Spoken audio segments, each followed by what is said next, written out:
ભારતીય મજદૂર સંઘ કેન્દ્ર દ્વારા નક્કી કરવામાં આવેલા દેશવ્યાપી કાર્યક્રમના ભાગરૂપે કચ્છ જિલ્લા ભારતીય મજદૂર સંઘ દ્વારા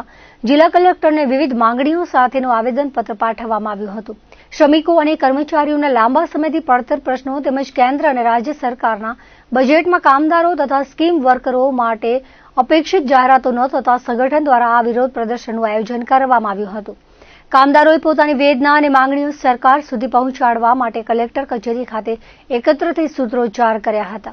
આ કાર્યક્રમમાં કચ્છ જિલ્લાના વિવિધ ઉદ્યોગો અને સેવા ક્ષેત્રોમાંથી ભાઈઓ બહેનો જોડાયા હતા,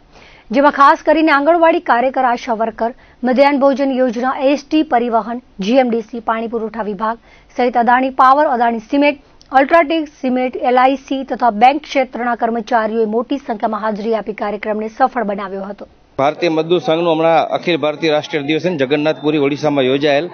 જેની અંદર એક ઠરાવ પાસ કરવામાં આવ્યો છે કે જે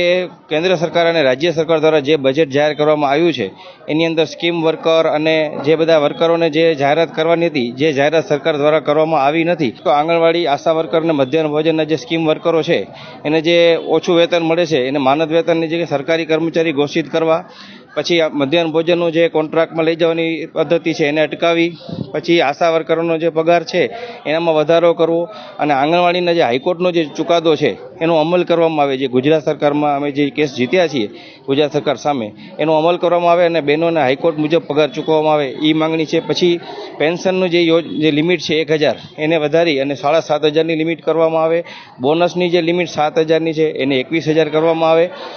પીએફ માટેની જે છે લિમિટ 15000 છે એને 30000 કરવામાં આવે અને કોન્ટ્રાક્ટના જે કર્મચારીઓ છે એમને એમનું રક્ષણ મળે, એમની નોકરીનું, એનું જે 58 વર્ષ સુધીની મર્યાદા છે એને રક્ષણ મળે એના માટેના, અને જે નવા શ્રમ કાયદા આવ્યા છે જેમાં 2 શ્રમ કાયદામાં ભારતીય મજદૂર સંઘે જે સૂચન કર્યા છે એનો અમલ કરવામાં આવે। બેંકના કર્મચારીઓ છે તો એમને 5 દિવસની ડ્યુટી બજાવવામાં આવે।